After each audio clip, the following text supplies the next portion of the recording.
Watching and connected, but it's never enough. Talking with our friends about our favorite things. TV shows and movies and some random swearing. Hey! Hey! Hey! This is the pretty, this is the little, this is the pretty little podcast. Hello, all you pretty little people. This is the Pretty Little Podcast. I'm your host, Deadbeat Chad. With me is just Jess. Oh, hi. What are we talking about today, Jess? We're talking about Who Framed Roger Rabbit. Who Framed Roger Rabbit? And what just, is that? I'm so glad you asked. That is a 1988 American fantasy comedy film directed by Robert Zemeckis from a screenplay written by Jeffrey Price and Peter S. Seaman. Combining live action and animation, it is based on the 1981 novel Who Censored Roger Rabbit by Gary K. Wolfe. The film stars Bob Hoskins, Christopher Barely. Lloyd, Stubby Kaye, and Joanna Cassidy, with Charles Fleischer providing the voice of Roger Rabbit. Set in alternative history Hollywood in 1947, where humans and cartoon characters referred to as toons coexist. Who Framed Roger Rabbit follows Eddie Valiant, a private investigator with a grudge against toons, who must help exonerate Roger, who has been framed for murder. Okay, full disclosure here. Ta-da! We are going to talk about the movie. And you're going to talk about the book. Yeah. The book is wild. So I listened to the audiobook on Spotify. and I have not. I've never read this book. These two things have some things in common. You could Okay. probably count on one hand the amount of things that they have in common. Roger Rabbit? Roger Rabbit is in there. Okay. Yes, Roger Rabbit is definitely a main character in Eddie the book Valiant? and the movie. Eddie Valiant is there. Excellent. Jessica Rabbit is there. Okay. Judge Doom is not there. The Weasel Patrol is not there. No! Toontown is mentioned, but no one ever goes there.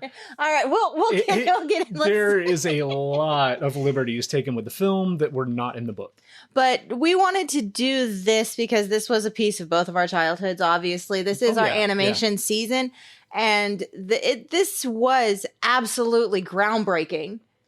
Yes. And still holds up. They did so fucking well. Like, Bob Hoskins making his triumphant return to the podcast, by the way. Bob Hoskins was absolutely Interacting with Roger and all of that. You, even as a kid, and that's probably why we'll get into this movie, creeped me the fuck out as a kid. Yeah. You totally believe 100% that he's interacting with this cartoon rabbit. Right. Now, Disney had done live action mixed with animation many times before Mary this Poppins, movie. Mary Pete's Dragon. They even had this the series called Alice back in I want to even say the 20s or 30s. Right. Where they had a live action girl playing Alice from Alice in Wonderland, and she everything had dark else hair, I think, was animated. I don't remember. I've just seen clips of it. I have a long ago. DVD somewhere with a bunch of I think it's part of the Disney treasures. The audience can't see you wildly swinging around the room because we are surrounded by movies. I And have he's them like, on I don't DVD know somewhere. But Who Framed Roger Rabbit really was this was the pinnacle Holy shit. of live action mixed with animation, especially for the time. Mhm. This came out in 1988. I was very young, and I still went to theaters with my dad and my friends to see this movie. Oh, okay. There's a few jokes here and there that are Well, it's a little innuendos and things that are sexy. over It's your a head little as a kid. violent. But they do this kind of thing in Pixar movies. They do not have. They do innuendos and shit that go over kids' heads in Pixar movies. but Jessica is more overtly sexual, and the violence is fucked up in this movie. It's not blood. Because I know what you're toons don't have talking about. blood. It happens to a toon, so it's okay. Well, but it's more than one. And then at the whole ending sequence with Judge Doom and everything that happens to him. He's also a toon. Yeah, I know that, but he's.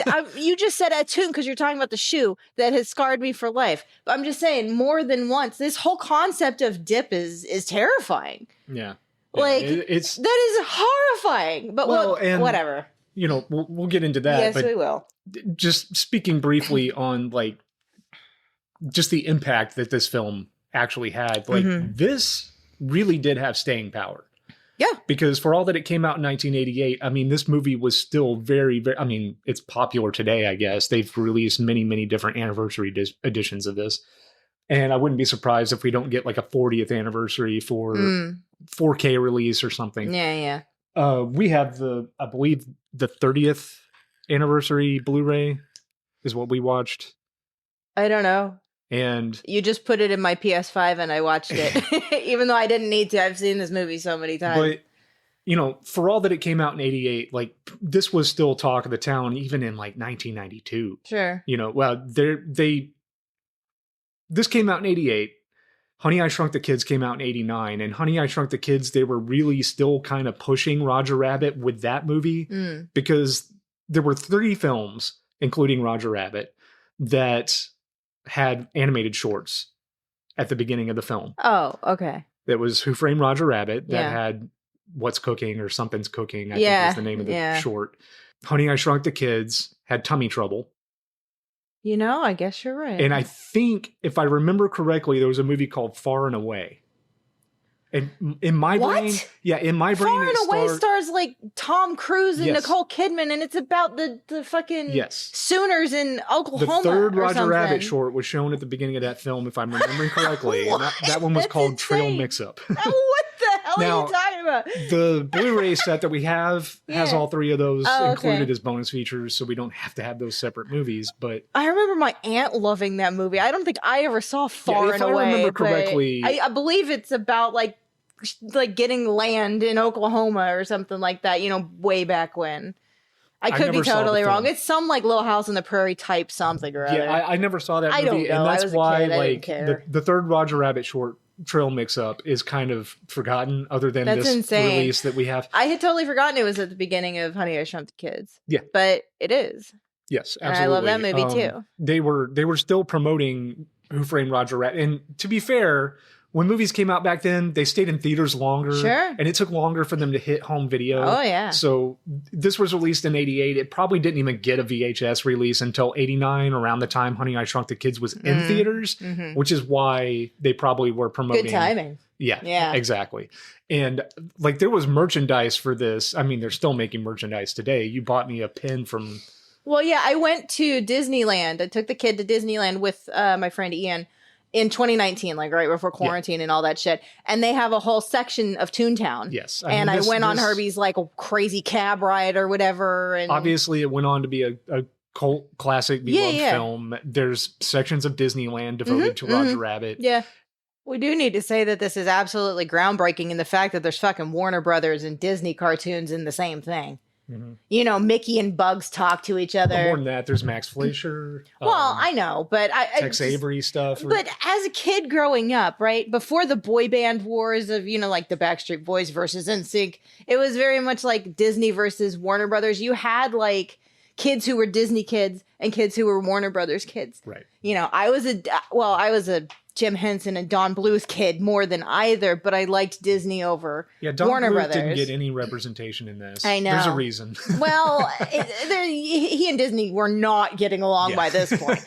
I'm just saying, like, out of the children's stuff, that's where I leaned, but I loved the Disney movies of the time more than I liked Warner Brothers cartoons. Yeah, I think Bugs Bunny's an asshole, so like Disney was cream of the crop. I mean, they were the big name in animation. Warner Brothers, like really, and later on in the 90s, after this, all the stupid goddamn. I got so tired of seeing like Tweety Bird and his backwards jeans, his backwards hat, you know, like on T-shirts, and then the back of him is on the back of the shirt, like type of.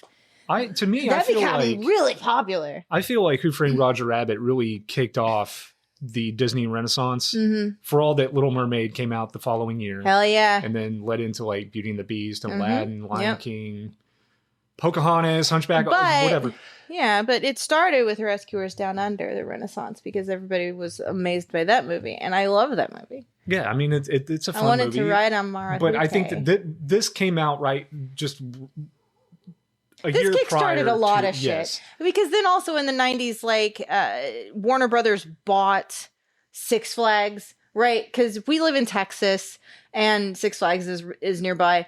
And then I remember just an influx of fucking Warner Brothers shit everywhere. Like, everything became at Six Flags. They had stores in the mall. Yeah. Oh, yeah, sure. I mean, so did Disney. So I think you could trace a lot of all of that for both Disney and Warner back to this movie. Right. You're right. This really was groundbreaking in that you had these characters. You know, there are 2 scenes in the movie in particular. Yeah. Right. The iconic one with Daffy Duck and Donald Duck playing the pianos, the dueling pianos, which was incredible. And then there's a scene later on with Bugs Bunny and Mickey Mouse. Yeah. And like a parachute scene. Mm-hmm. And then just everybody at the end.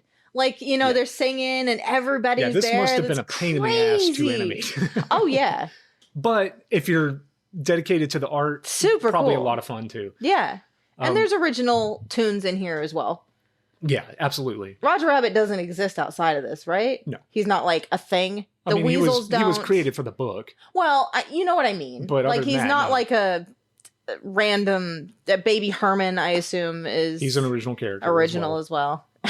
Yeah, he's probably a good reason for the PG-13. Judge Doom is an original character. Yeah, the Weasels, the Weasels are all original. I like the Weasels.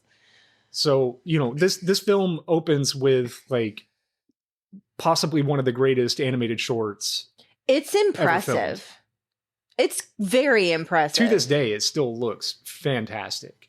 Like the camera movements. Yes, the camera movements. And that's another thing that, like, with this film in particular, like, the way that it is directed and shot, because this is a tight, like, 88-minute film. Mm-hmm.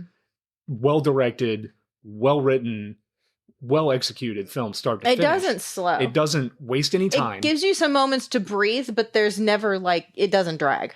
Ever. Right. It doesn't waste your time. There's no filler here. There is a deleted scene on the Blu-ray that they cut out that I understand why. It doesn't really. What was it? I'm not going to get into it. Okay. Whatever. I guess it wasn't needed. It wasn't. It was completely superfluous and weird, and it had no real connection to the plot then it's at all. a good thing they cut it. They shit canned it like they should have. But okay. You know, with this, the stunt work between the animation and the live action, there's, you know, a lot of. It's so impressive. Yeah, there's a lot of wire work and things like that. So the film has aged. You can tell here and there little things that. But at the same time, weren't done extremely well. I say you totally play it off because of this world that they live in. Like, there's a scene in particular where Eddie gets thrown out of a club by a giant gorilla cartoon, and that looks.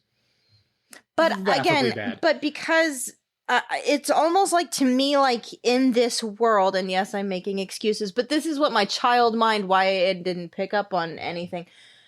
Even the humans have been affected by the tune in some way or another. Like, Eddie does things that really should have hurt or killed him. Like when he's doing the performance at the end for the Weasels and all the stuff, he drops multiple like bowling balls on his head, you know. So there is this like heightened fantasy element to even the humans here. Yes. So I'll give that a pass. That's okay. Yeah, and again, it's a fun. There's nothing else like it to sit back and you know, it barely meets the feature film length runtime. Like I said, it's just a big, dumb, fun movie to watch. And, you know, I could see why people still love it. But there's real fucking emotion in there, too. It's dark. Well, yes. It can be fucking dark. That's because, like, casting Bob Hoskins in this was absolutely the right way to go. Oh, when I think of Bob Hoskins, this is the performance that I think of. Oh, really? For all that, you know, he was in Hook. Yeah, he's the best Smee. Yeah, hands he down. was in Doomsday, and I loved him in that. He was in Mermaids with Cher and Winona Ryder, and I really liked that movie. Yeah, but when I think of Bob Hoskins, this is the movie that I associate with him because it has to be the first movie I ever saw him in. Probably. It has to be. I think that his performance, Christopher Lloyd's everyone's performance in this film is. I like they're not treating it as if this is just a silly little cash grab. No. And I like that they play serious to the tunes, whoever they are. Like, they don't... the tunes are treated in all their wackiness, or not wackiness. Like when Eddie's talking to Betty Boop, right? It's just casual little, clearly they've known each other for a long time thing. Yeah, there are tons of little, like, quality of life things that they have put into this. Like, you know, there's a point where Roger grabs Eddie's brother's chair and it pisses him off and he moves his hand and his handprint is in like, the but dust. actually in the dust. Yeah. Like they took painstaking time to make sure that this when the weasel is hit, when we'll hang you and your laundry out to dry, and he's like splashing the sink and the water is actually going up as he's doing it. Yeah. God damn, what a logistical nightmare this must have been, but it's so good. And they do kind of fluctuate between like the toons interacting with realistic things and then the realistic things having to be done in animation style, Sure, just to kind of make it work better. Well, it's that coming together thing. Why Eddie can dump a good bunch of bowling balls example on his head. is like the animated short at the beginning of the film. Mm-hmm. You know, when the refrigerator drops on Roger. Yeah. And then it pisses off the director. God, who is Joel Silver, by the way? Yeah. An actual director. He's supposed to see stars, instead it's birds. Not so birds, the director yells stars. cut, but when the refrigerator opens, it's clearly like a real set. It goes back. But I think that flows so well into the film because like in that little moment, you get the idea that, oh, okay, this is happening not only in our world, but it's being filmed and directed as if a movie would be. It's a great introduction to this world. Yeah, you immediately get a sense of Baby Herman. Yeah, who changes in Cookie, and then excuse me, Toots. Like I'll be in my trailer. God damn it, Roger! I don't think he says "God damn it, Roger," but he says something. And we're immediately like, you're like, oh, I see. We're immediately introduced to Eddie Valiant, who's just like tunes. Yep. And he just. There's a reason he doesn't like tunes. Well, that's actually what I was talking about the darkness in this movie. Right. Out of nowhere. Eddie Valiant. But in still a kind of goofy way. Yeah, he owns a private eye firm called Valiant and Valiant that he started with his brother, Teddy. Yeah. And at some point in their career, they were investigating a case and a tune dropped a piano on them and it killed his brother. So he has a reason why he doesn't like tunes. He doesn't want to work with tunes anymore. And yet you find that out because Joanna Cassidy, what's her name? Dolores in the movie. Eddie's kind of an off and on girlfriend is explaining because people are like, what does he have against tunes? And she plays it so straight. She's like, dropped a piano and this on his entire head. movie, by the way. Because this is the world they live in. That's a total possibility, which is crazy. It's directed as if it is a film noir. Very much, yeah. It's done so well. Yes, the lighting is done like a film noir. If this movie was in black and white, it would be indistinguishable. Yeah.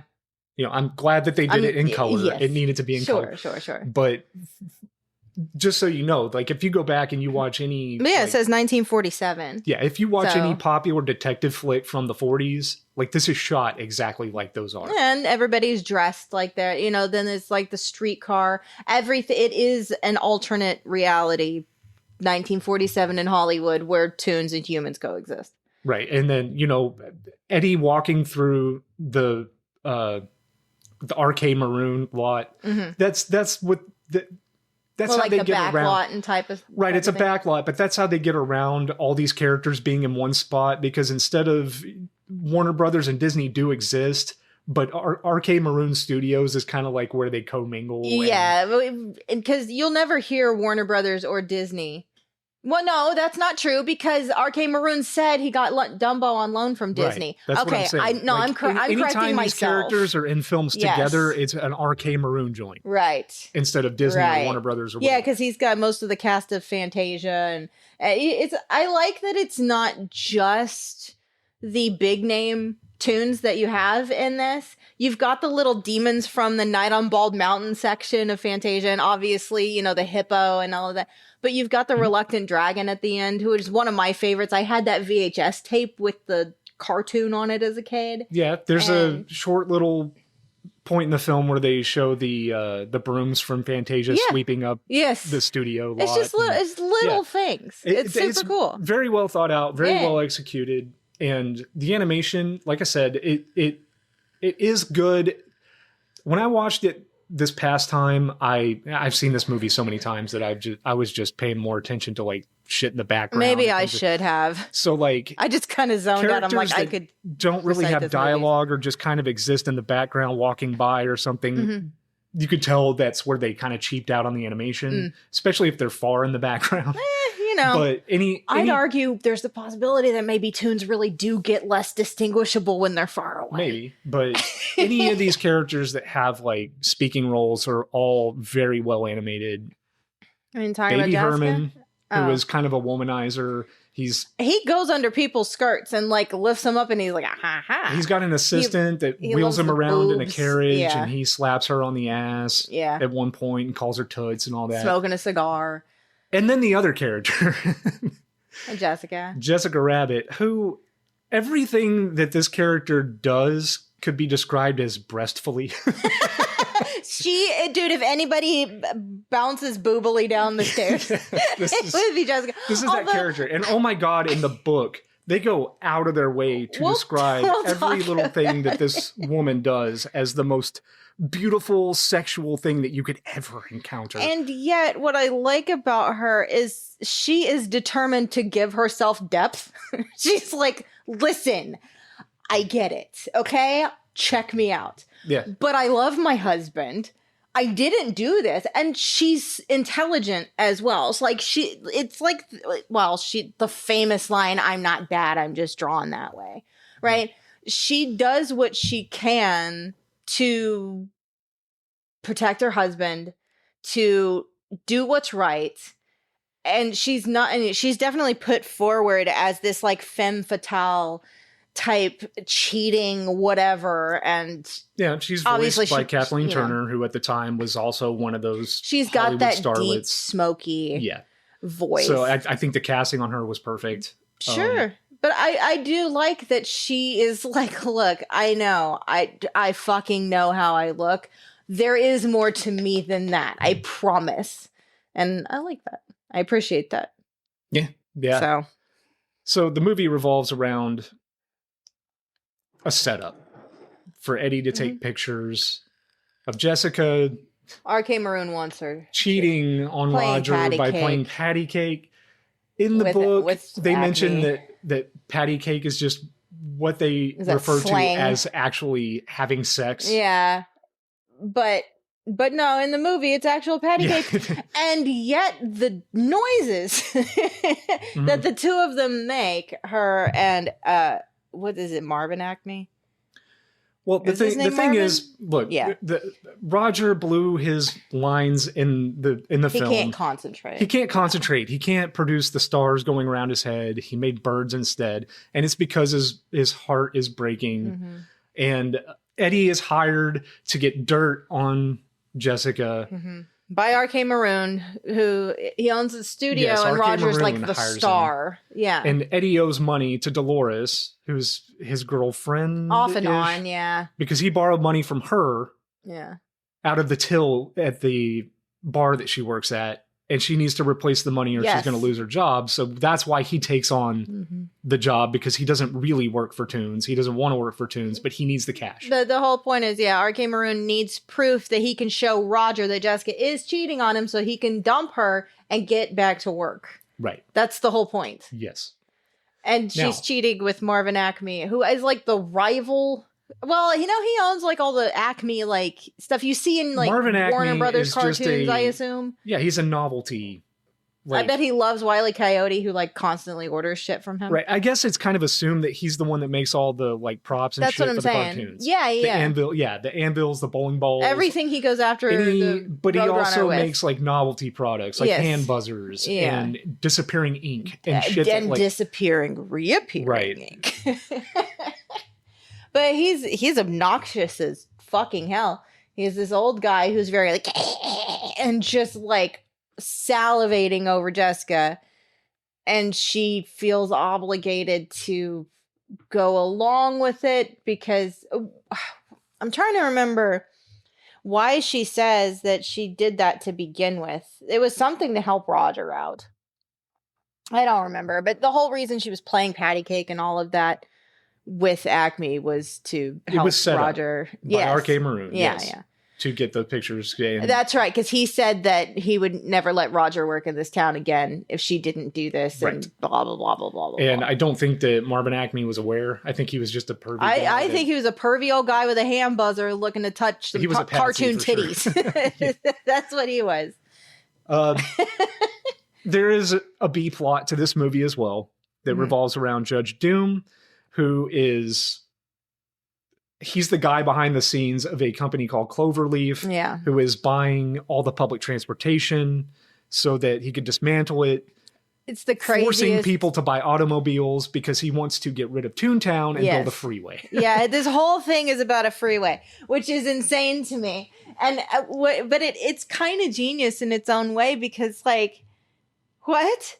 But at the time, freeways weren't a thing. And so, you know, one of the things I do, he like, at the end of the film just unleashes his master plan. And Eddie's like, who the fuck wants that? What are you talking about? And now, of course, we know that, and he doesn't curse, but... Through the movie, Eddie is trying to figure out, what the fuck is the connection Yeah, here? what is this? I don't why understand. Are they doing like, it? why Because would it makes no sense. Why would another company buy the red car? But part of it is he wants to demolish Toontown as well and build the freeway. What the fuck? The freeway through there. Now, in order to demolish Toontown, they have to have the deed, the title, the will of Marvin Acme. Yes. Because the will was going to give Toontown to the cartoon characters. Right. And so Judge Doom kills Arranges Marvin to... Acme Yeah, he does. to get the rights to Toontown so that he could... Well, yeah, the whole thing was, for some reason, I'm not sure why, I'm sure it's some business deal that was made that I'm just not remembering. But, like, if the will didn't appear by midnight, ownership would revert to Cloverleaf. Right. Okay. Eddie's trying to figure out throughout the movie what the connection is here, while he's also trying to... because Roger is framed for the murder of Marvin Acme. Right. Because the pictures come forth, and Roger does see the pictures. After seeing the pictures of his wife his playing mind. patty cake, he gets upset, of course. Of course. And but they did give him a drink that, at that point, and that's where you find out that he'll... Right, so Marvin Acme was killed by a safe being dropped on his head. Yeah. And then there's, paint from Roger Rabbit's glove on the rope, suspending the safe. Yeah, for whatever, so he's determined to be the killer, and it makes sense, on the surface level. Like, it just came out that his wife is cheating with this man, now this man is dead, blah, blah, blah. And Jessica's like, he didn't do this. There's no way. She goes to Eddie, and, it's like, Mr. Valiant, I love my husband. I'm not bad. I'm just drawn that way. Which is a quote from the book. Oh, good. So, I like that. It's a good line. Yeah. It's a very good line. I like that line. Needless to say, this whole thing, Judge Doom, he's got his pack of weasels that go around too, who are my favorite part. He does have a pack of weasels. They are not in the book either. I love them. They have created this toxic substance known as dip. Yeah, it's he explains what's in it. I know it's like turpentine. Yeah, it's a bunch of stuff that would just eat away dissolve paint. Because tunes. Cartoons are made of paint. Because tunes don't die, right? Up until this, because you they explain that in the book. Oh. They, it doesn't matter what you do to a tune, it'll bounce back. But this shit right here, this will dissolve. Right. Tunes. And he has created enough of this stuff that he could just spray down Toontown with it and just get rid of Toontown. Yeah. And that's his evil master plan. But his demonstration of this dip is horrifying. Yeah, as the movie goes on, Judge Doom he's determined to put Roger in the dip for killing Marvin Acme because they can't have him going around confessing his innocence and proving it. Right. So he needs to get rid of Roger. Eddie and Dolores take Roger in and kind of protect him throughout the film, keeping him away from Judge Doom. And because you don't see Judge Doom a whole lot personally. You see him at the bar when he demonstrates the dip. You see him at the end of the movie, but normally it's his pack of weasel guys who go around, who are actual, cartoon weasels, and they're all like 1940s gangsters. Or at least one of them is. They all have. My favorite one is the one with all the spiky hair in the. His name is Psycho, I believe. Psycho. Well, that explains it. He's got a straight jacket. He's probably modeled after Sid Vicious. I really like him. Yeah, he's kind of cool. And I like the main weasel too. Hypnotic eyes. Yeah, he's like, and he's very insane. Yeah, but there's an ongoing thing that Judge Doom tells the weasels not to laugh. Like you'll laugh yourself to death. Like this shit will kill you, which. Doesn't Eddie make uses sense later on. But yeah, Eddie does use it. And sure enough, well, there they go. And we're not going to harp too much on the plot of the film. I assume anybody listening to this has seen this movie many times.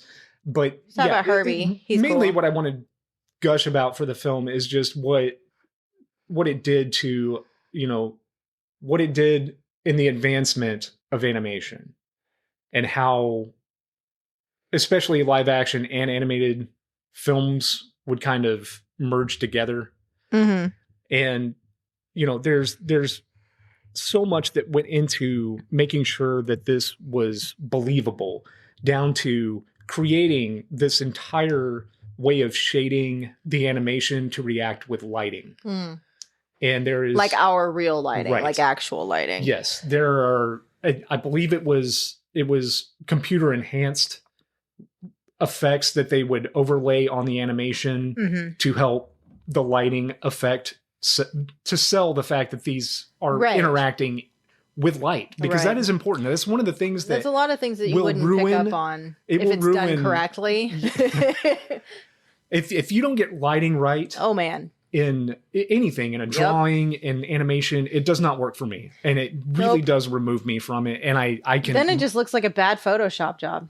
Yes, that's really what it is the lighting and the shadowing. It comes off as too flat, which, and when you look at something like a Mary Poppins and you go back and look at that, like it's not on this level. No, the animation looks flat. It doesn't really sell itself. It worked. But even that was incredible at the time. Well, with live action people in the way this movie does. Well, and you notice the animated segments in Mary Poppins were much shorter. It was just a jaunty little, couple of songs, and there you go. But yeah, this is an incredible film for people that are interested in animation, or just like, it's such an accomplishment. Like looking at this is movie magic. This was put out at a point when movie magic was absolutely alive. This is in your decade that you love so much. Right. If they made this movie today, I don't think it would be as impressive. No, it would be CG. Yeah, or AI, for fuck's sake. Yeah, it would look nice, and the plot would move along. If you took this exact plot and made it today, it would still be an enjoyable experience, I guess. But there would be something lost from it. Yeah. And just the fact that they were at the mercy of this very rudimentary technology. Well, there's something to be said for having to just figure shit out and invent ways to make this work. Right, sometimes on the fly. Yeah. And having to just jump through your ass to moments of genius come from that kind of pressure. Yeah. I'm sure there was a lot of long hours involved in making this, and painstakingly making sure that these things functioned well together. Lighting and but it really is a masterpiece as far as the creation of it went. The plot, it is what it is. It's fine. Everybody across the board, acting wise, whether it's physical actors or voice actors, fucking stellar. And it's a visual masterpiece as far as I'm concerned. Absolutely. So, with those of you familiar with the Disney film. So, for the first time in over 20 years of marriage, Chad read a book and I didn't.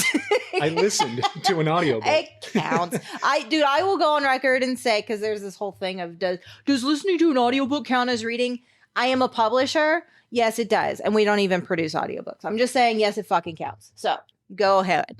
Yeah, for those of you familiar with Censored. the Disney film, Roger Rabbit. Forget all that.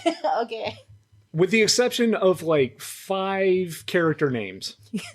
I've been waiting to see, because off and on throughout the week you've been like, this book's insane. Well, first of all, we could start with Roger. Okay. In the book, they describe him as, first of all, he's brown. He has brown fur. Okay. Which is already kind of weird. So they whitewashed him. Yes, I guess. Ah. He wears different outfits throughout the book. They describe those.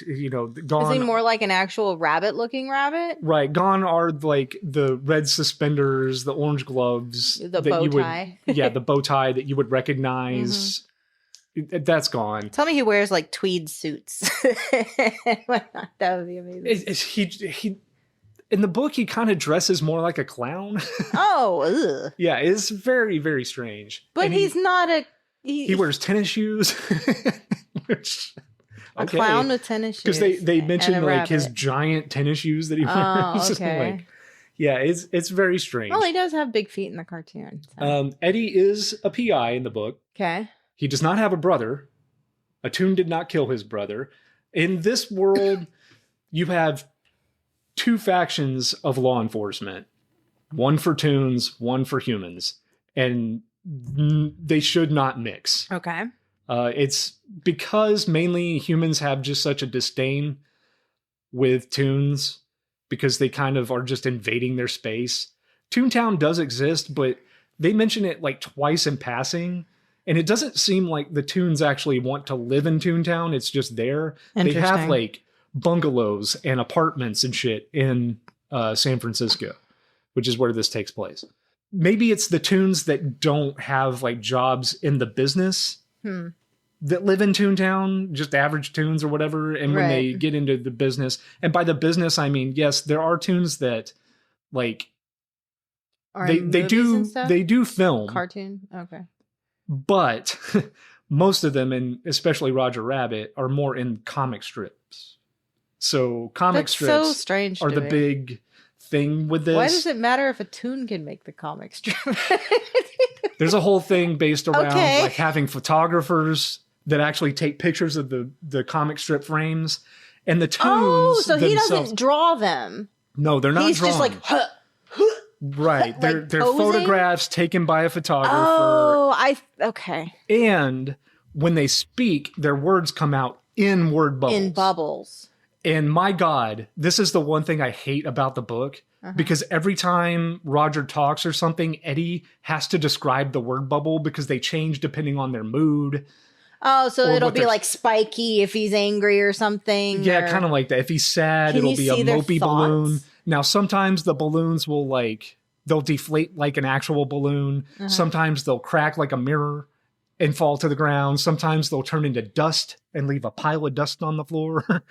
See, that's cool. That sounds exhausting to read about, but like visually speaking, that's cool. I told you, and I wanted to be very careful of what I said because you said next to nothing, and I specifically am like save it for the podcast. Yeah, I wanted this to be the first time we discussed the book because you haven't read it. No, but I mentioned to you if the film is a Disney film, then the book is definitely a Ralph Bakshi film because there's a whole like plot involving like. A character named Sid Sleaze, and I looked into this. He is not related to Chucky. He does like cartoon pornography, and he gets Jessica involved early in her career trying to become a starlet in pornography. And it's kind of like a blackmail thing against her. There's a plot that happens there. But yeah, just know that going into this is way more adult than the film is. There's no like mentioning of sex or anything like that, but they definitely go out of it. Well, but you said patty cake is patty cake their references term for actual sex. Right. They just, I guess Toons refer to it as patty cake. It's only 226 pages long. Yeah, it's very short. I mean, the audiobook I listened to is like 7 hours. Yeah. And Eddie Valiant is the narrator for the book. All of this is told from his perspective. It follows him always. There's never scenes without him involved. Okay. So you don't see anything happening behind the scenes or, what's so leading him to it's gather not clues. a limited omniscient where like anything. Never mind. I'm not getting into the. Right.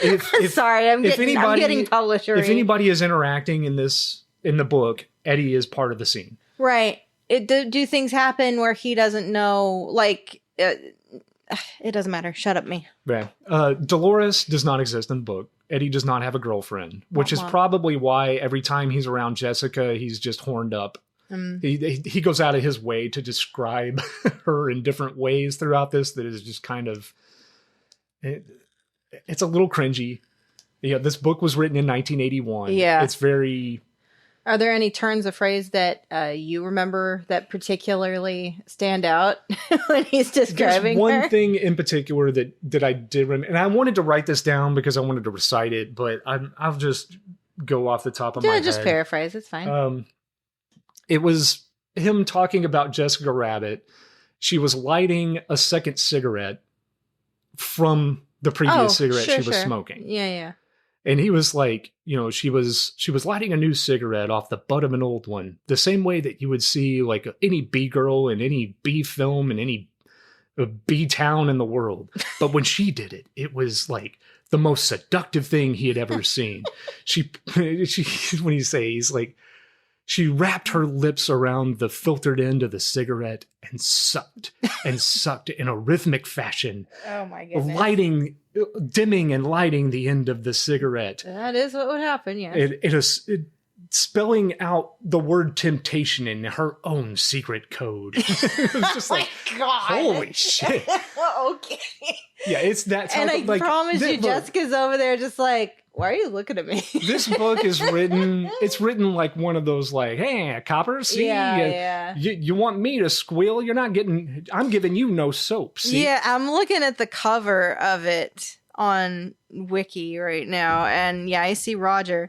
But oh man, Eddie looks like, well, he looks like, you know, those old like hobo clown things? See, look at him. Yeah, he also looks way younger in that than I would. Obviously, when I was listening to this book, I imagined Eddie Valiant. Sure. In the way that I know him, Yeah. Bob Hoskins. I imagine Roger looking like I know Roger. But he looks very meow, see? Yeah. He definitely does. Yeah, it's definitely one of those. It's written in the style of the time of the 40s. But yeah, Jessica is definitely not the Jessica from No. the movie. She is not in love with Roger Rabbit. They did get married. Okay. I'm sorry?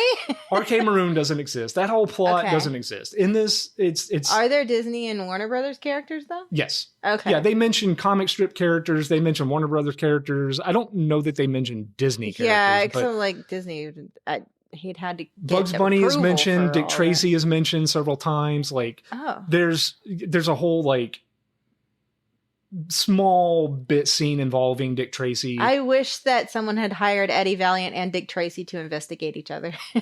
Yeah. That would've But been it is good. very minimal. Okay. They do mention like characters you would know from comic strips and movies and stuff, Mhm. but it is very minimal. Most of them exist in the characters written for the book. But instead of R.K. Maroon, the big name in the industry is DeGreasy. There's these two brothers, the DeGreasy brothers, Rocco and Dominic. Oh, okay. And they're described as these like, their stature is like kind of a thug. Well, Like a given the big names, lunk. yeah, okay. They're just kind of, their arms are kind of big, their hands are big. the They're actual definition of a goon. a goon. There you go. Yes. Not what they mean. Not what people have decided that means now. Right. The plot revolves around those two. You have like your head in your hand. Jessica Rabbit is the girlfriend of Rocco. Oh. She meets Roger through Rocco because Rocco gives him a job in the comic strip, in the Baby Herman comic strips. So Okay. Baby Herman is actually like the star. And Okay. Roger's just kind of a pathetic lackey. He's been trying to get into film and comics, but he only gets bit roles. He's not a big star like he is in the film. Okay. He's just kind of a loser, honestly. Mm. And so yeah, Jessica meets him through Rocco DeGreasy, Okay. and out of nowhere she marries Roger. There's a reason, and they explain I it, assume and this it's is really some kooky. plot with her and Rocco But to yeah, get Roger Roger's asked money her or to something. come You said over- he's a loser. Okay, sorry. Roger asked her to come over to his apartment. Mhm. I think it's an apartment. I think it said bungalow. It's a bungalow. While they're there, he asks her to marry him on the spot, and she says yes, and they get married. And at this point, when the book starts, they had been married for a year, and Jessica has split away from him. It's Okay. a year has passed when the book starts from all of Mhm, that, mhm. and she just out of nowhere leaves him and goes back to Rocco. Okay. There's a reason. Okay. Fuck. You have been holding so much inside you this week. Let it out, babe. And, let me say this. I don't think the book is bad. I think it's kind of poorly, sloppily written. I don't understand who at Disney read this and was like, yeah, let's change everything about this and call it our movie. I mean, they kind of have a history of doing I was that. going to but say, have you read any of the original Grimm's fairy tales? I don't know how they got this far off base. Well, they probably changed it into something they liked better. They looked at the source material, said, "Oh, there's some things we can use here." They we'll kill just make Roger in the book. Well, apparently there's a sequel book called "Who Plugged I have Roger not- Rabbit." That is also on Spotify. I will listen to that You because will? I want to see how they continue Oh, this I because see. Roger is dead. He is not alive anymore. Well, I He- assume the second book is about who killed him. I have no idea. Oh, it's "Who Plugged But, Roger yeah, Rabbit." they kill Roger Rabbit off. He's shot in the chest. But he's a toon. Okay. See, here's something that I did not explain, and I should. Now, in this world, and you remember how you were talking about, oh, you can drop anything on a toon's head. Yeah, you yeah. can't kill them. They Right. can just bounce back from whatever. Yes. No, you can kill toons. They can be shot. They could be hit over the head. They could be beaten to death. They could die just like we can. Now, the reason they don't is because each toon has the ability to project a doppelganger with their mind. Now, these doppelgangers don't last very long. What? They mentioned that they last an hour, maybe 2 tops, depending on how much. Like in D&D? Yeah. Depending on how much What? mental fortitude they put into Yeah. these things. So for scenes in film and like comic strips when they need So a it's like piano a dropped stunt on them, double or like- kind of they're- self-made, but not real. Yes, it's a self-made stunt double that they can project. You can do whatever you want to them. They're Right. not really supposed to feel pain or anything. No, I have so many like moral and Now, ethical questions about that. They are aware when they disintegrate because over time they disintegrate. So they do Do know they slowly disintegrate? they do know that they're doppelgangers and they do know that they have a limited amount of time. So it's to closer to Naruto's fucking clones. I don't know. I don't No, guess. I'm just working this out in my own head. I'm just telling you what they have. Sure. Yeah. So Ugh, Roger Rabbit, I hate that shit. before he dies, before he is shot, he projects a mental doppelganger of himself Uh-huh. with a lot of mental Like fortitude. everything he has He left. wanted this one to last longer than most of them do. Yeah. And he gives him $50 and tells him to go buy a pair of red suspenders, which I can assume is why in the movie, in the Disney movie, he wears red suspenders. Maybe that's a Sure. Easter egg or whatever callback to the book. Okay. Yeah. And then while the doppelganger is out buying the suspenders, that's when Roger is killed. So that's the Roger that follows Eddie through the book is his doppelganger. And he mentions that he maybe only has 48 hours to exist because Roger put that much mental whatever. No, I understand everything that he had left. He gave to this altered, not quite real, temporary, but still valid version of himself, Yes. and to go. Right. That is so sad. When it comes to characters like Jessica Rabbit, she too can do all the things that a toon does. She can Is project Rocco DeGracie a doppelgangers, toon? things like that. That when Eddie first meets her, he actually meets her doppelganger. Okay. And he's working Roger's case, and he's like, "Oh, I'm here working a case about Roger Rabbit, your ex-husband." And she's like, "I've never been married." And he's like, "What do you mean you've So never the been?" doppelgangers Well, yeah, don't come with their memories? No. She just wasn't lying.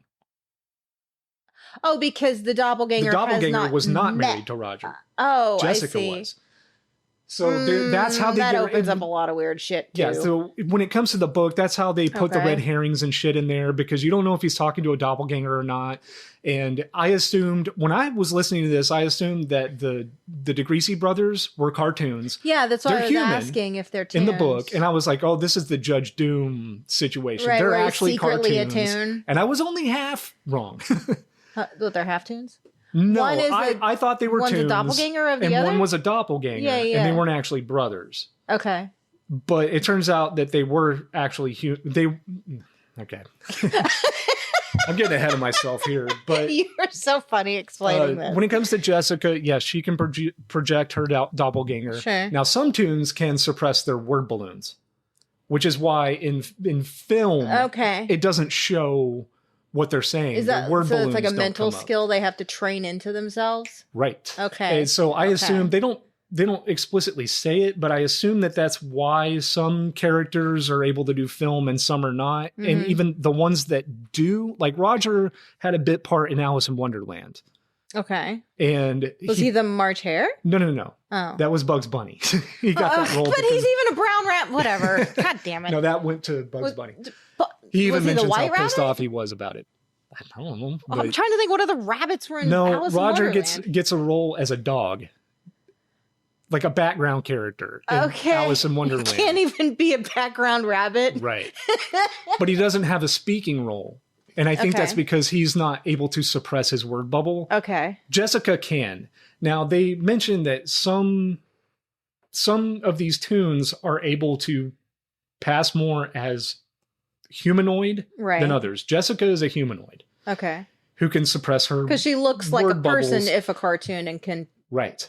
suppress her word Now, they bubbles. also mention in the book that tunes and humans are not able to mate, which led me to believe, because Rocco was her boyfriend in the book, Yeah. that just gave me more of a reason to believe he was actually a cartoon, Uh-huh. because why would he bother dating her Right. if they couldn't mate or do any of that? So does she like she doesn't actually have anything down there? Is it like a Barbie They doll don't situation? explain that. All they say is They that describe her so thoroughly. right, they don't and they mention don't the mechanics explain of like, why they but- can't bang. Okay. I mean, cartoons Well- can bang, so I assume they have some kind of Well, sexual but I organ. wasn't sure if it was a mate, meaning they can't actually have sex, or they can't procreate. They cannot have sex. I think they could figure something Humans out. and cartoons cannot have sex in the book. Okay. And that's what led me to believe that Rocco Was a tune. and Dominic Yeah. were cartoon characters. Right. Pretending to be human. hmm And again, I was only half right. Yeah, I'm still waiting to hear how you're half right. Is Dominic a tune So- and Rocco isn't, or the other way around? I've kind of given you the setup here, what to expect from these characters. And this plot actually revolves around a tea kettle. Of course.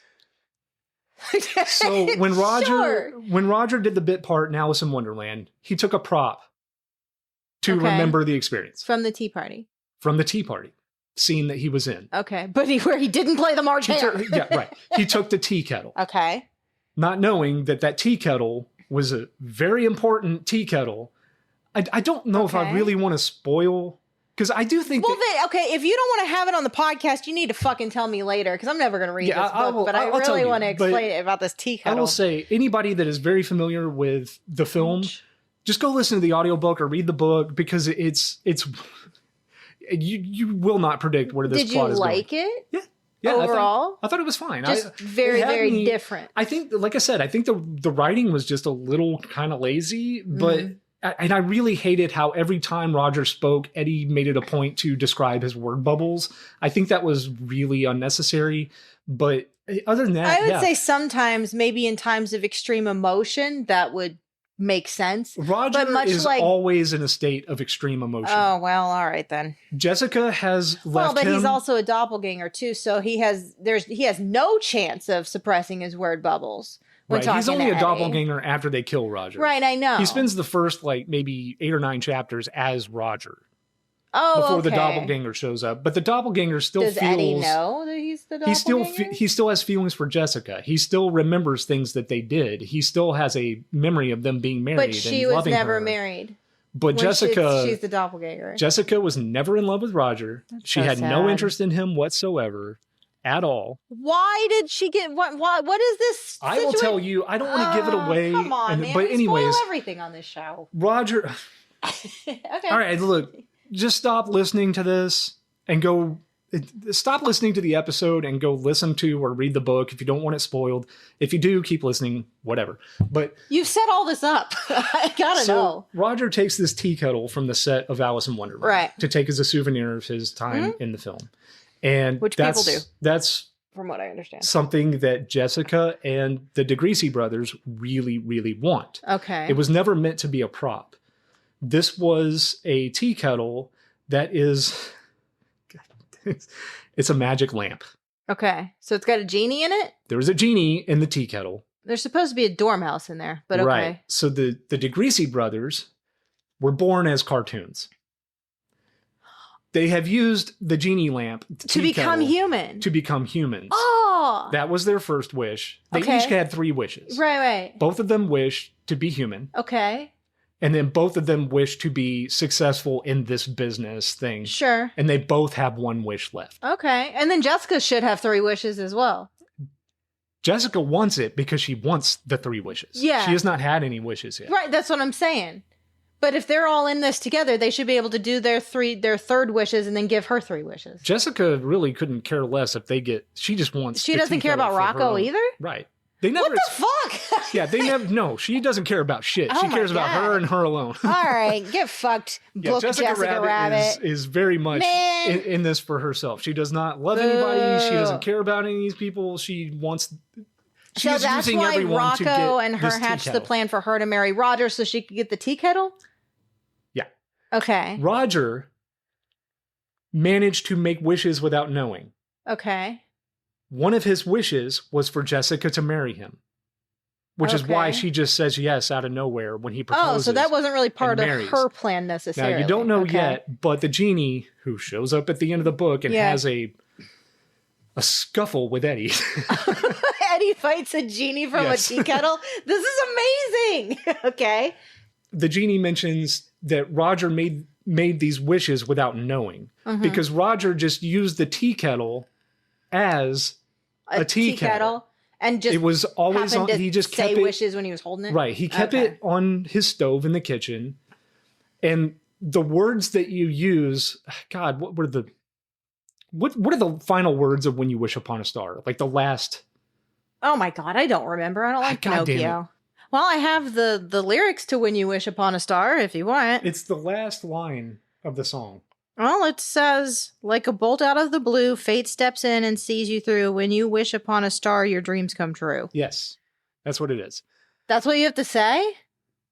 On the tea kettle, there's an inscription Oh. that says, "When you wish upon a star, all your dreams will come true." Okay. Now, Roger, his favorite song is "When You Wish Upon a Star," Okay. and it's a song that he sings to Jessica.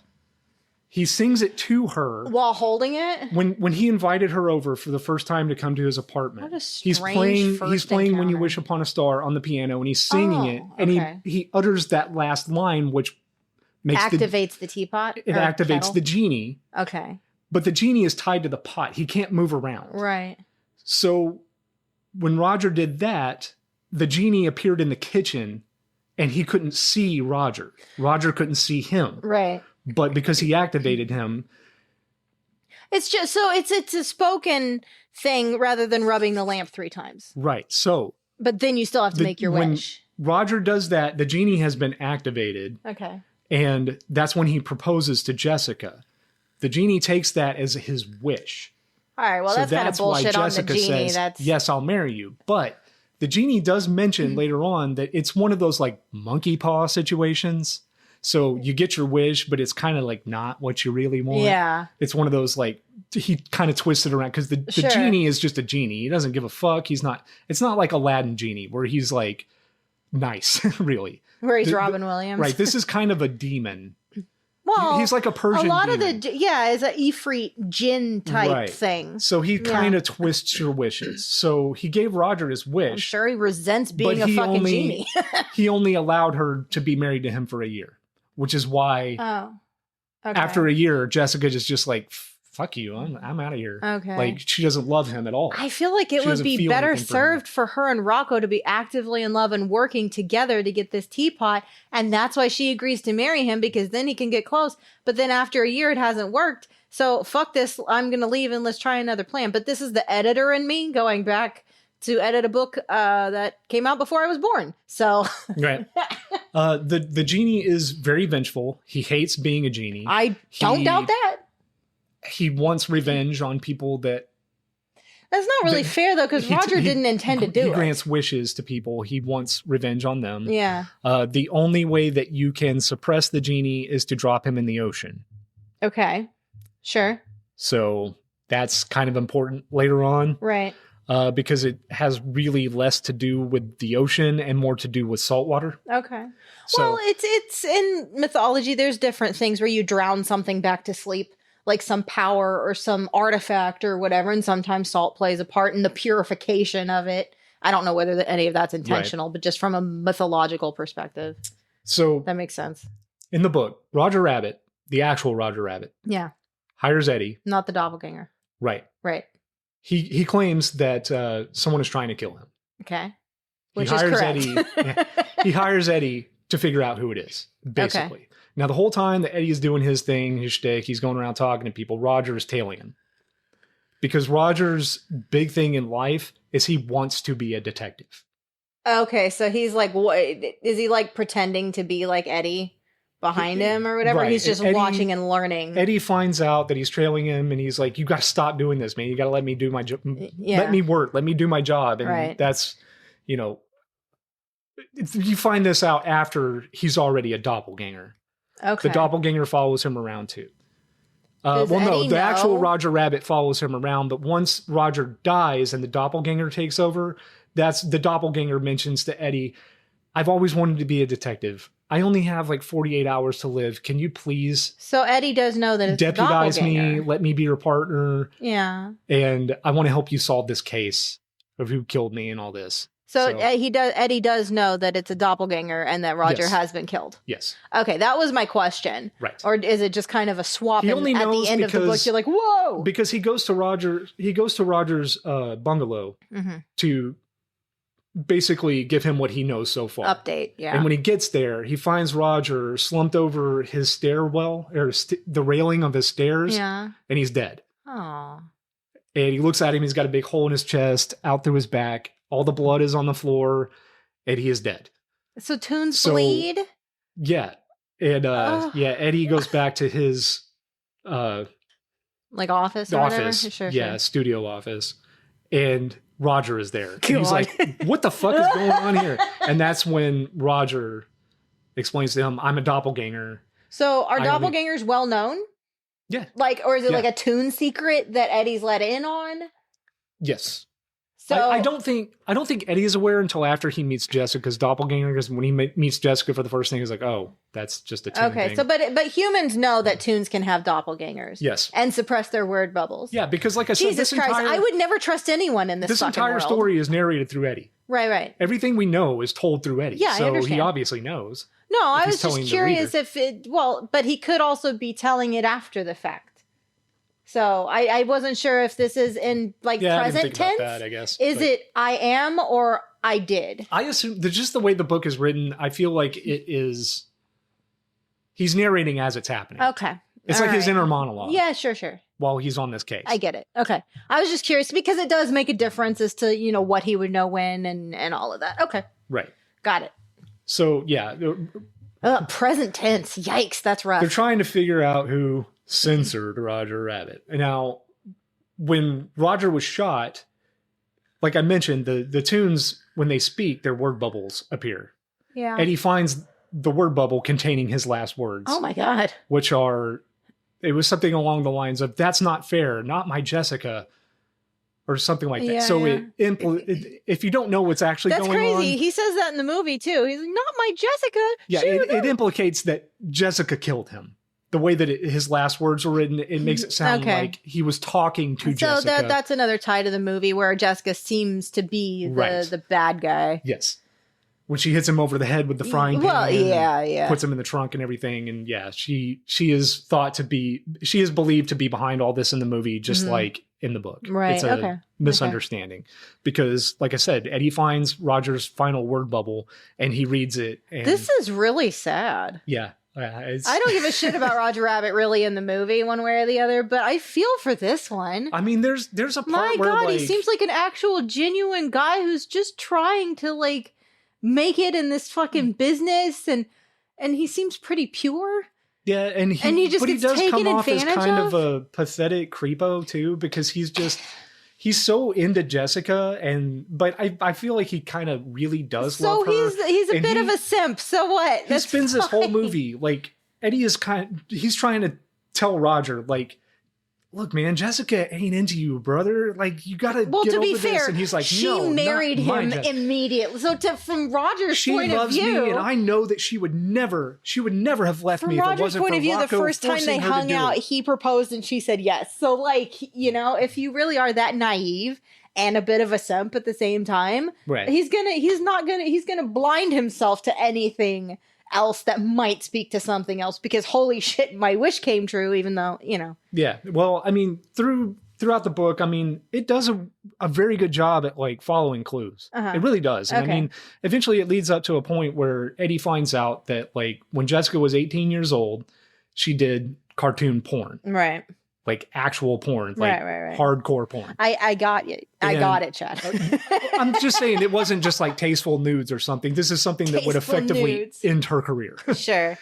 So because she was unknown at the time, it was a very limited print run that these had. Yeah. And Sid Sleaze is the name of the guy who took the photos and all this. Okay. And produced, it was an 8-page porno magazine that, So it wasn't even a film. no, it was like a So it's like pamphlet. Hustler. Or Yeah, it was like something. a little pamphlet, like a Tijuana Bible or something. I don't know. Okay. If for the listeners who know what those are, I worked at a place where I had to know because we sold them. I knew that name. Sid Sleaze, I'm sorry, is Joe Flaherty in Follow That Bird.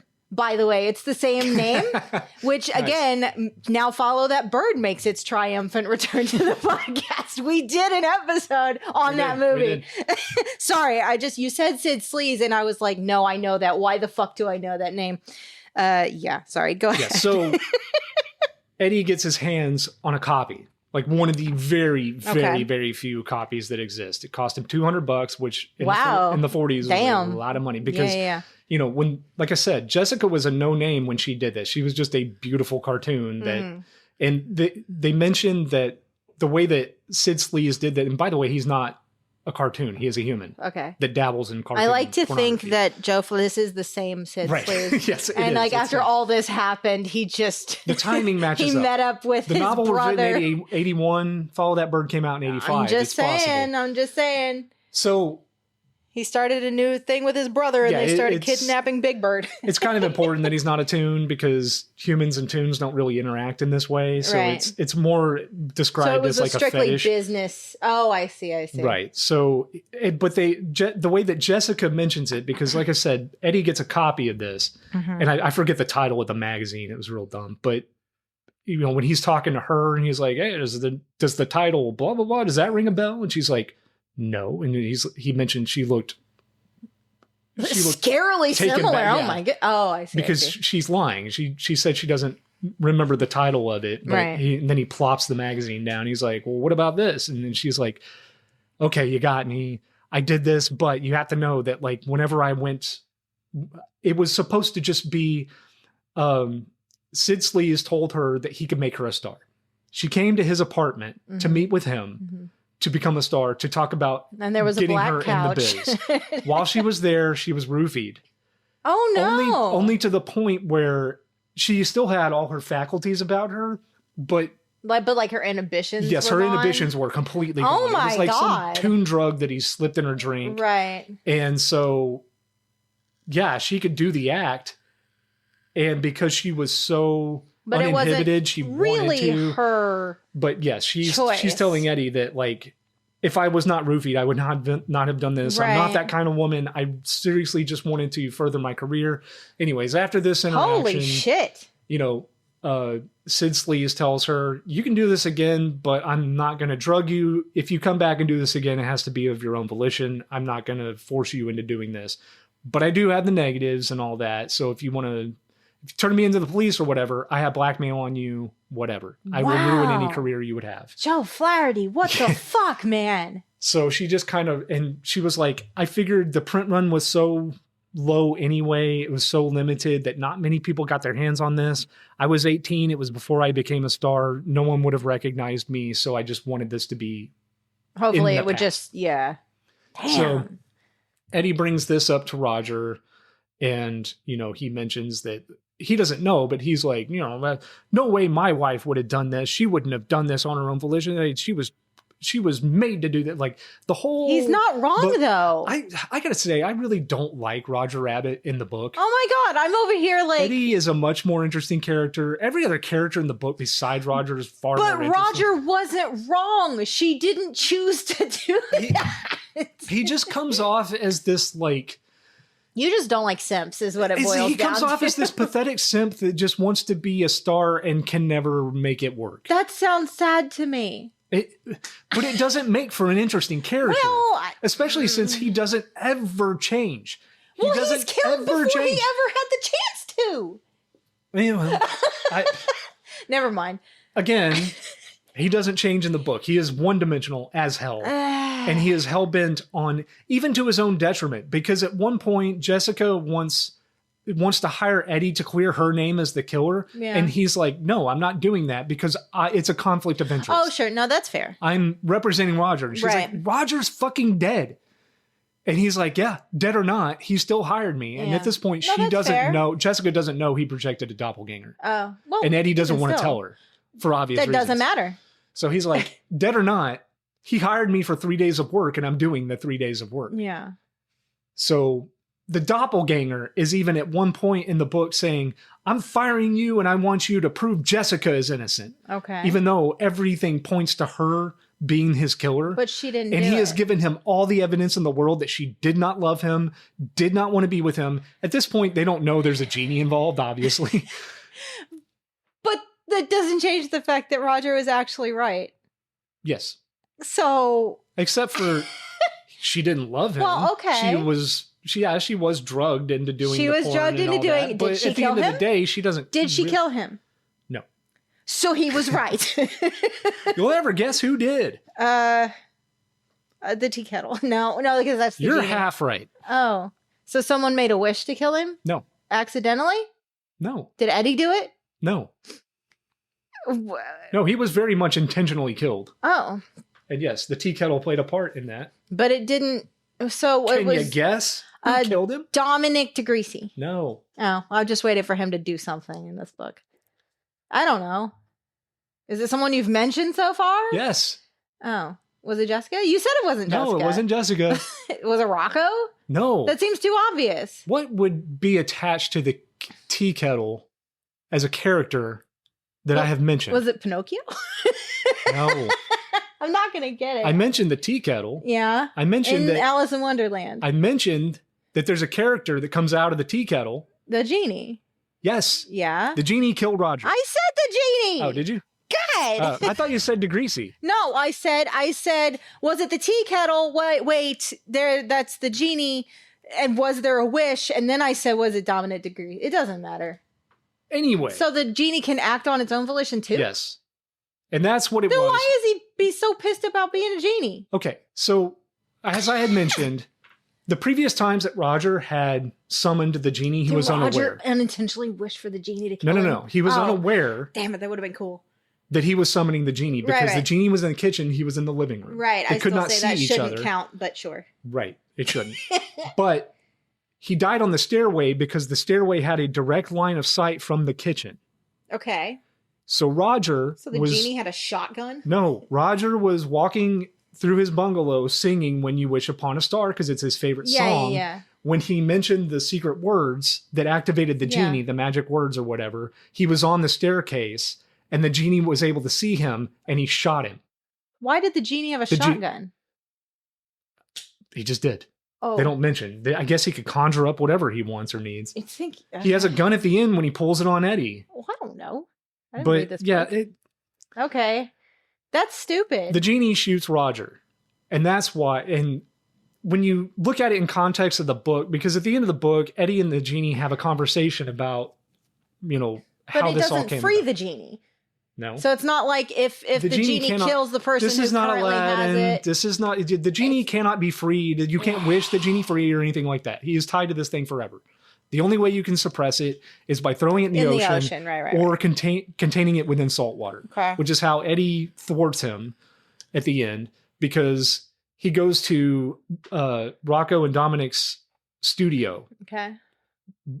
They have to give Rocco, Dominic, because Rocco was killed. I'm not going into that. Okay, that's fine. But- That doesn't matter.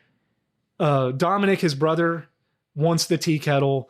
He's hired Eddie to get it back because he said it was an old family heirloom and it has sentimental value. Okay. Jessica does the same thing. She kind of tries to hire him to get him to find Man, the Eddie tea doesn't kettle. know what to do with And all it's- this work. Yeah. So now Eddie knows the tea kettle is a pivotal thing Right. in the death of Roger. He doesn't know why at this point. He's got two different people saying, look for this for me. If you Yeah. bring it back, I'll pay you a shitload of money. It has sentimental value, but they both give kind of the same story. Right. And it can't be a family heirloom to Jessica and Right. And Dominic Yeah, because yeah. they're not related. And so, yeah, the tea kettle becomes this whole thing. And now, anyways, he's... So much happens in 226 pages? Yeah. That's probably 70,000 words? And yeah, he goes... This isn't a long book. Jesus Christ. He winds up getting the tea kettle and he winds up deciding to give it to Dominic. He goes to their studio and gives it to him. Dominic forces him out of the office and rubs the lamp or the tea kettle or whatever. And the genie immediately comes out and kills him.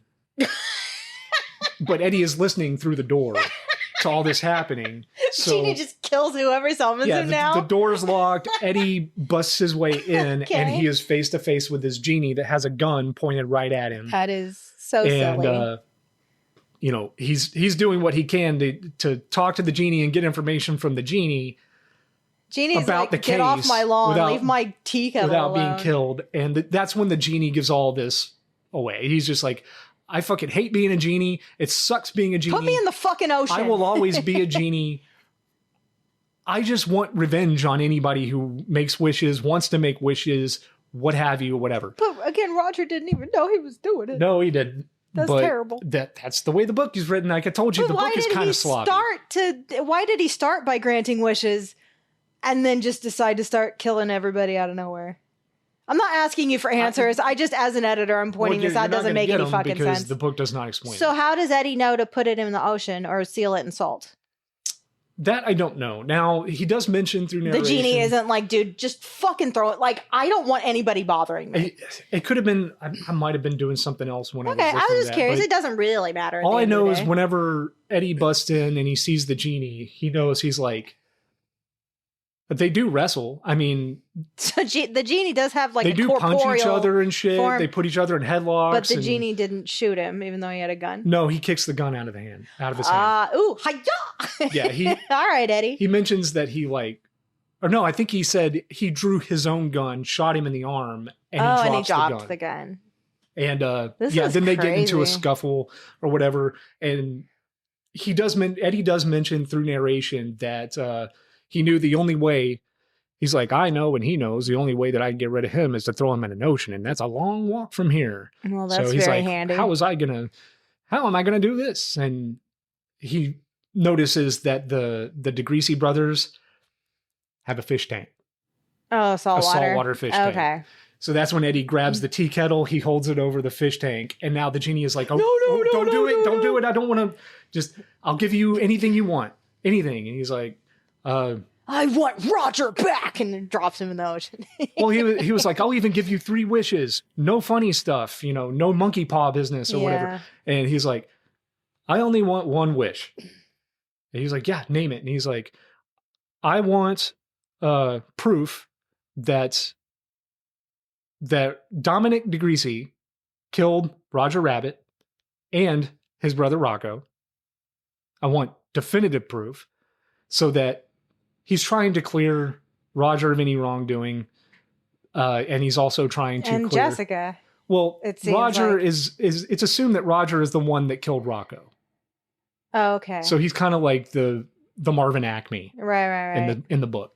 So he wants definitive proof that would clear Roger's name, and it would also clear Jessica from killing Roger because she didn't do that. And Eddie is a good moral character. Well, it seems like she didn't actually do anything that wrong. She just isn't that, but she's also just not a very good person. Right. But she didn't actually commit the crimes that she's being accused of. The genie materializes a suicide note from Dominic DeGreasy, saying that Roger confessing and all that. He's saying that Roger killed, or that he killed Rocco. Okay. Roger was present when he did it. So he had to kill Roger. And so, yes, he had to kill Roger. And then he killed himself because he couldn't live with the guilt. Right. So that's the suicide note that the genie makes for Eddie. And then Eddie thanks him and drops the tea kettle into the fish tank. And yeah. You better hope that fish tank, it lives there forever. And then you get the final chapter of the book, which is Eddie talking to Roger and the doppelganger. The doppelganger Roger. And this is when he you're gonna say he disintegrates. And Eddie opens the window and he kind of blows out and of the the window. dust like sparkles out into the sunshine. Yeah. Now, Oh. this is, again, a pretty wild ride of a book. It's so far off base from the movie.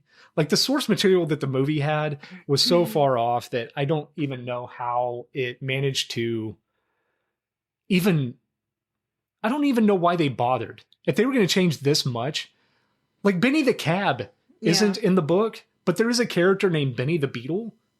Oh. So I think that because... So just little things, and like the red suspenders and, Right. little things I think here that, and there. Benny the Cab is kind of shaped like a Volkswagen Beetle. Yeah, Maybe kinda, that's the connection there. Oh. But the connections from the I like the Benny book in the movie. and the movie. Yeah, Benny was my He's favorite great. character in the movie. But I think that they're so loosely connected that I have to assume that this He was book also Charles Fleischer, by the way. He did Benny. Same voice actor. Oh, okay. Sorry.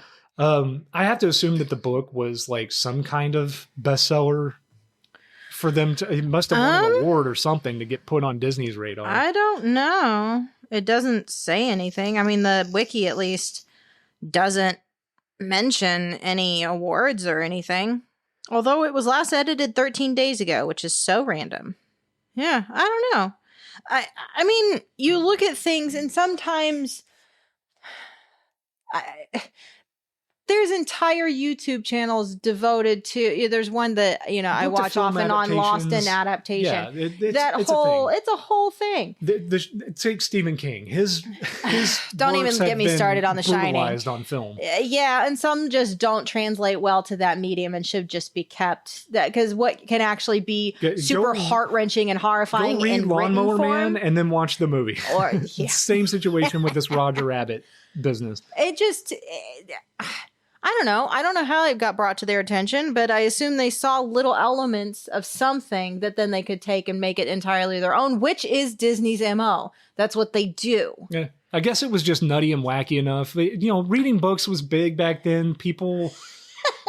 It was way bigger than it is now. No, I know. You have to admit. It was a sad laugh. So for all I know, some intern or something was on their lunch break. They found a copy of this somewhere at a secondhand bookstore or something. And was like, picked up a dime paperback and was like, this is insane. Yeah. Yeah, this is the wildest thing, and it involves cartoon characters.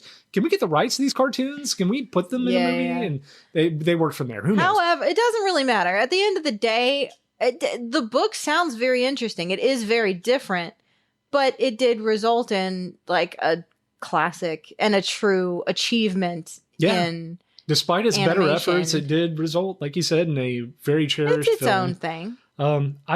My heart hurts for Book Roger, reading even though this you book hate him. Did not give me the same satisfaction as being 6 years old and watching the movie. Well, what the hell could? It's this is entirely like I said, different. the book itself is far more adult than the film is.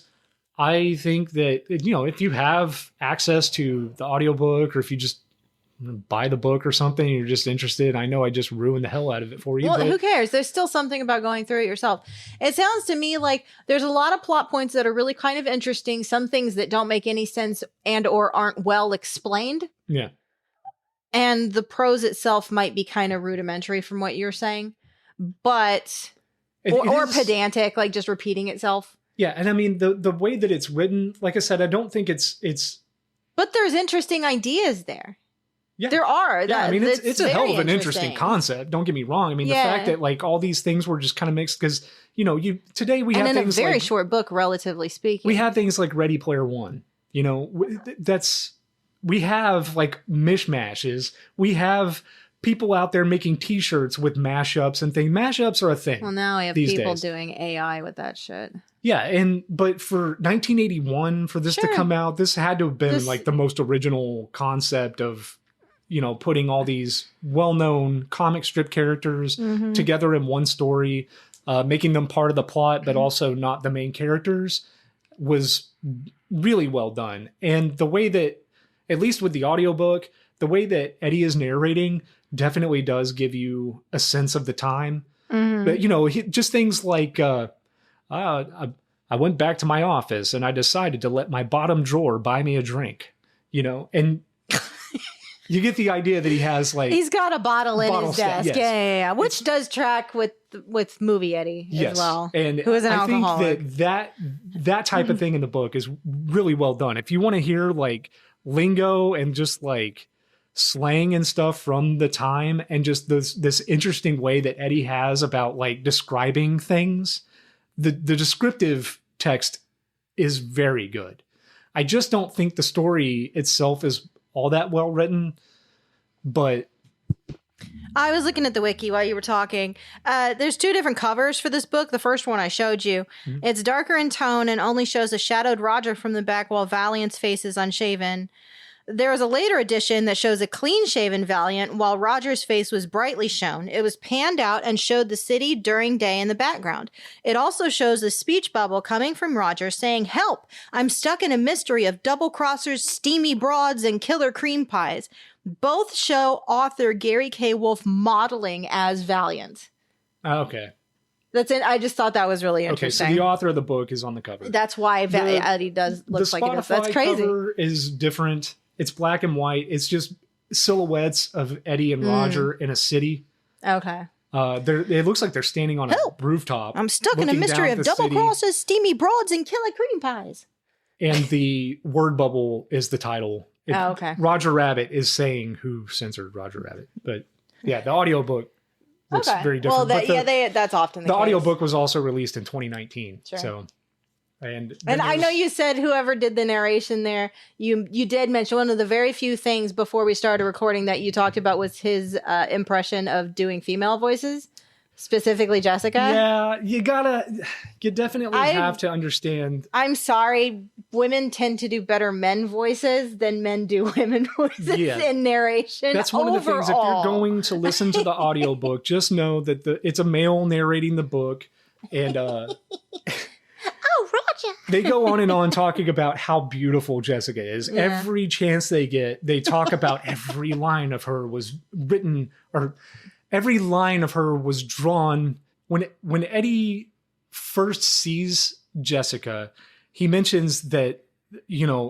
every line of her was drawn to be the stuff that young boys would flip through in locked bathrooms. Oh my God. It's that level of just Right. cringy shit. But like, And then she talks. yes, and then the narrator's doing her voice and just like, "Hello, Mr. Valiant," and it's just not working.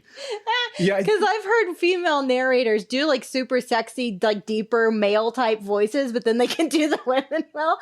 But the men will just kind of do that, or just kind of go up no, like that. he definitely tried to give her a deeper, Like a Kathleen Turner. yeah. So he probably took There's inspiration nothing from the high-pitched about movie her voice in the Jessica. book. It's very, But he's still, it just, I don't know, it doesn't tend to go super well both ways. but she speaks very slow and very seductively. But it ain't I think working. he was hearing the horn, because in the movie, Jessica always has that like behind her whenever she's moving or speaking. Roger Rabbit. I imagine he just sounds- was hearing that in his head while his she was Roger talking. Rabbit voice sounds like Jimmy Stewart.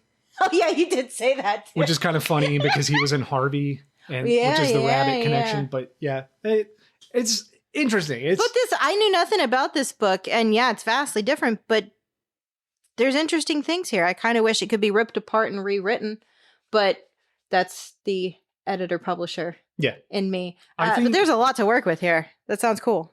I think that the film is probably the better of the two. The book is interesting. I'm gonna read the sequel that I just found out existed. So yeah, I mean, What the fuck's the point? Because they already found out who killed Roger. I don't know how they can Okay, continue the well, story. yeah, That's you- why I'm you have interested fun. in reading the book. Yeah. Okay. I don't know anything about the sequel. Yeah, I don't either. But yeah, I mean, I'm a yes on both. Check them both out. They're equally interesting in their own ways. In very They are different very ways. much their own thing. Yeah. And if you are very familiar with the movie and seen it enough times that you don't need to watch it again, then listen to the book. Yeah, Read the sure. book. And, you can get something out of that too. But yeah, I highly recommend I'll it. always say go read a book. All right, I guess we can call that an episode. Sure. Jess, where can people find you? I'm Jess Moon. I am at @just_Jess Moon on Instagram. And yeah, I do have a publishing house who publishes books, all kinds of books, bright, shiny books, matte cover books too. And that's Shadow Spark Publishing. You can find us shadowsparkpub.com and at shadowsparkpub pretty much on every frickin' social media. We started a Threads account. I know we're on Instagram and Twitter and Blue Sky, I think. I don't know. I have a social media team that runs some of that. But, you know, I'm looking after the Instagram and Threads and Twitter myself. So, yeah, come check us out. Right on. You can find me on Instagram at Deadbeat Chad. You can follow the podcast on Instagram as well at The Pretty Little Podcast. We've got the YouTube channel. It's youtube.com/at The Pretty Little Podcast 69420. Thank you, everyone, for listening. Thank you for downloading. We do appreciate every bit of it. It really helps this grow. We do have plans later on in the year that we will be announcing. That's much later on. Good plans. Positive plans. Yeah, to be fair. The show's going nowhere. This season's going to be 21 episodes, just like every season is. Mm-hmm. So we're probably not even going to mention what we're doing because what we're implementing won't even be a thing until next season. Next season, yeah. So we got some time. But we will be mentioning that closer to the end of this season. Heckin' yeah. Yeah. Thanks for listening, guys. Till we see you again. Love you guys. Stay pretty. Stay little. Stay podcast.